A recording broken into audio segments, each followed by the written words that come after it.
امام جعفر صادق علیہ السلام کا فرمان عالی شان ہے، یعنی نہ جبر ہے نہ تفویض، بلکہ معاملہ دونوں کے درمیان ہے۔ پیارے دوستو، یہ ایک ایسا نقطہ ہے جسے عقل چھو تو سکتی ہے مگر دل کی روشنی کے بغیر سمجھ نہیں سکتی۔ اللہ نے انسان کو اختیار کا جوہر عطا کیا، لیکن اس اختیار کو حرکت دینے والی اصل قوت اسی کی ہے۔ ہم ارادہ کرتے ہیں مگر ارادہ کرنے کی طاقت وہی دیتا ہے۔ ہم چلتے ہیں مگر قدموں کی توانائی وہی بخشتا ہے۔ مثال کے طور پر ایک کسان بیج بوتا ہے، بیج ڈالنا اس کے اختیار میں ہے، مگر بارش، دھوپ، مٹی کی جان اور اگنے کی قوت یہ سب اللہ کی مشیت سے ہے۔ انسان بھی اسی طرح عمل کا بیج ڈالتا ہے، نتیجہ پیدا کرنے والا رب ہے۔ یہ تعلیم ہمیں دو عظیم سچائیاں دیتی ہے۔ پہلی سچائی ہے ذمہ داری، ہم اپنی نیت اور فیصلے کے مالک ہیں، اس کا حساب ہم پر ہے۔ دوسری سچائی ہے تسلیم، قوت، وقت، مواقع اور انجام سب اس کی عطا ہیں۔ مولا علی علیہ السلام نے فرمایا، اللہ نے تمہیں راستہ دکھایا،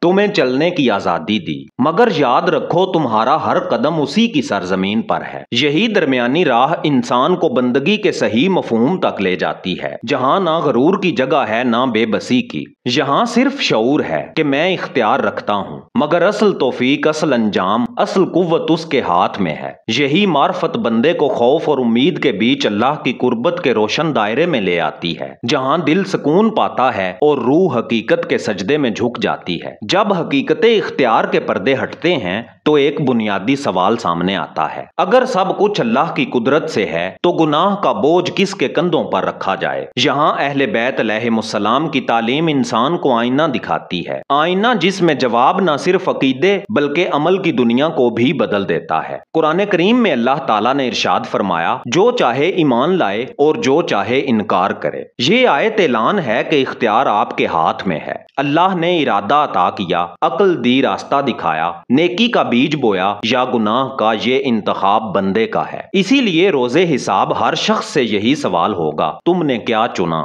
کیونکہ فیصلہ تمہارا تھا، طاقت اللہ کی تھی۔ اہل بیت علیہ السلام نے واضح کیا کہ جب کہا جاتا ہے سب اللہ کی طرف سے ہے تو اس کا مطلب یہ نہیں کہ گناہ وہ کرواتا ہے، بلکہ یہ کہ وہی قوت دیتا ہے جس سے آپ حرکت کرتے ہیں، وہی اسباب پیدا کرتا ہے جس میں آپ انتخاب کرتے ہیں، لیکن نیت، ارادہ اور قدم کا رخ آپ خود متعین کرتے ہیں۔ امام جعفر صادق علیہ السلام نے فرمایا، اللہ اپنے بندے کو گناہ پر مجبور نہیں کرتا، بلکہ وہ بندہ اپنے ارادے سے گناہ کو قبول کرتا ہے۔ محترم ناظرین، زندگی ایک امتحان ہے۔ اختیار کی عطا اسی لیے ہوئی کہ آپ خیر کو چن سکیں اور شر کو چھوڑ سکیں۔ گناہ اسی لمحے جنم لیتا ہے جب دل اللہ کے حکم کو جانتے ہوئے اس کے برخلاف فیصلہ کرتا ہے۔ یہی فیصلہ آپ کو ذمہ دار بناتا ہے، یہی فیصلہ توبہ کا در بھی کھولتا ہے۔ گناہ کا بوجھ بھاری ضرور ہے، مگر اللہ کی رحمت اس سے وسیع تر ہے۔ توبہ، استغفار اور نیک عمل کے ذریعے ہر انسان دوبارہ روشنی کی طرف پلٹ سکتا ہے۔ یہ پلٹنا ہی اصل بندگی ہے، کیونکہ بندگی اختیار کے بغیر ممکن نہیں۔ یہی وہ مقام ہے جہاں انسان سمجھتا ہے کہ اللہ کی مشیت کے بغیر کچھ نہیں، مگر گناہ کی راہ کا انتخاب بندے کی اپنی چاہت اور ارادے سے ہے۔ یہ شعور نہ صرف دل کو خوف دیتا ہے بلکہ امید اور قرب الہی کی طرف بلاتا ہے کہ اختیار ایک امتحان ہے اور توبہ اس امتحان کی سب سے بڑی کامیابی۔ انسان کے امتحان کا سب سے نازک لمحہ وہ ہے جب وہ اپنی خطا کا سامنا کرتا ہے۔ یہی وہ موڑ ہے جہاں اختیار کی اصل حقیقت روشن ہوتی ہے۔ میں نے جو کیا اس کا ذمہ دار کون ہے؟ پیارے دوستو، جب ابلیس نے اللہ کے حکم کے باوجود سجدہ نہ کیا تو اس نے اپنی نافرمانی کا سبب بھی اللہ ہی کو ٹھہرایا۔ اس نے کہا، تو نے مجھے گمراہ کیا، تو نے مجھے ابلیس بنایا۔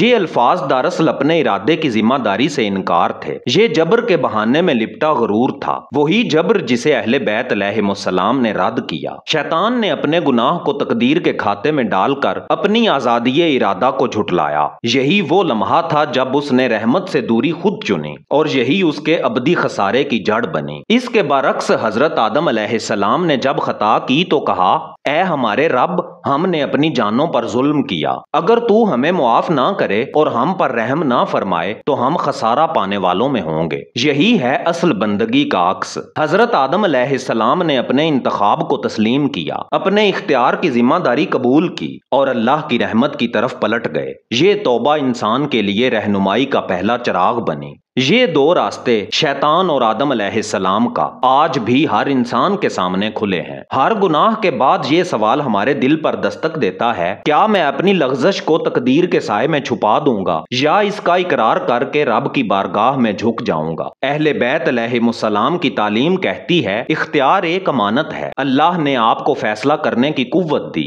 لیکن یہ قوت ساتھ ہی امتحان بھی ہے۔ اسی لیے مولا علی علیہ السلام فرماتے ہیں، گناہ کا اقرار توبہ کا پہلا زینہ ہے اور غرور سب سے بڑی گمراہی ہے۔ یہ فلسفہ ہمیں یاد دلاتا ہے کہ گناہ دراصل انجام نہیں بلکہ آغاز بھی ہو سکتا ہے۔ آغاز توبہ آغاز قرب۔ جو شخص اپنی خطا کو پہچان کر آدم علیہ السلام کی طرح رجوع کرے، اس کے لیے گناہ بھی نور کی سیڑھی بن سکتا ہے، مگر جو ابلیس کی طرح الزام کو رب پر ڈال دے، اس کے لیے ایک لمحے کی نافرمانی ہمیشہ کی دوری کا دروازہ بن سکتی ہے۔ یہی وہ نقطہ ہے جہاں امر کی پوری معنویت کھلتی ہے۔ انسان نہ مجبور ہے نہ مکمل مختار، مگر اسے وہ دل دیا گیا ہے جو فیصلہ کر سکتا ہے کہ گناہ کے بعد شیطان کی طرح بہانہ تراشے یا آدم علیہ السلام کی طرح آنسو بہائے۔ یہی دل کا فیصلہ اس کی ابدی راہ کا تعین کرتا ہے۔ میرے محترم دوستو، آج ہم نے جانا کہ اختیار اور تقدیر کا راز نہ جبر ہے نہ بے لگام آزادی، بلکہ وہ درمیانی راستہ ہے جسے اہل بیت علیہ السلام نے امر کہا۔ یہی راستہ ہمیں یہ سمجھاتا ہے کہ گناہ کے بعد اصل ترازو یہ ہے کہ ہم شیطان کی طرح الزام تراشی کرتے ہیں یا آدم علیہ السلام کی طرح اپنی خطا کو مان کر اللہ کی بارگاہ میں جھکتے ہیں۔ یہ انتخابی لمحہ ہی ہماری ابدی کامیابی یا ناکامی کا فیصلہ کرتا ہے۔ میرے محترم دوستو، یہاں ہم آپ سے تعارف کروائیں گے داستان اردو کی 2 ای بکس کا۔ پہلی ای بک ہے فقر کا راز باطن کا راستہ اور دوسری ہے موت اور باطن کے راز۔ یہ دونوں ڈیجیٹل بکس سکرین پر دیے گئے داستان اردو کے اس واٹس ایپ نمبر سے آپ حاصل کر سکتے ہیں۔ یہ پڑھ کے آپ فقر کی معرفت کو پائیں گے اور اپنے روحانی سفر کو آگے بڑھائیں گے۔ ان کا مختصر ہدیہ رکھا گیا ہے جو دراصل اس علم کی قیمت نہیں بلکہ آپ کی محبت کا اقرار ہے جس نے داستان اردو کا یہ چراغ جلایا ہوا ہے۔ اللہ تعالی ہم سب کو یہ توفیق دے کہ ہم ہر گناہ کے بعد حضرت آدم علیہ السلام کی طرح سچی توبہ کی طرف پلٹیں، غرور اور بہانوں سے بچیں اور اپنی زندگی کے ہر فیصلے میں اس کے نور سے رہنمائی پائیں۔ اے رب رحیم، ہمارے دلوں کو اپنی رضا کا مسافر بنا اور ہمارے قدموں کو اپنی راہ حق پر ثابت رکھ۔ پیارے دوستو، اگر یہ ویڈیو آپ کے دل کو چھو گئی ہے تو داستان اردو کو سبسکرائب کیجئے، ویڈیو کو لائک کیجئے اور دوستوں کے ساتھ شیئر ضرور کیجئے تاکہ یہ نور اور یہ فکری سفر زیادہ دلوں تک پہنچے۔ میں ہوں اعزاز کاظمی، ملتے ہیں آپ سے کل شام 6:45 پر ایک اور نئی رازوں بھری ویڈیو کے ساتھ۔ تب تک کے لیے اللہ نگہبان۔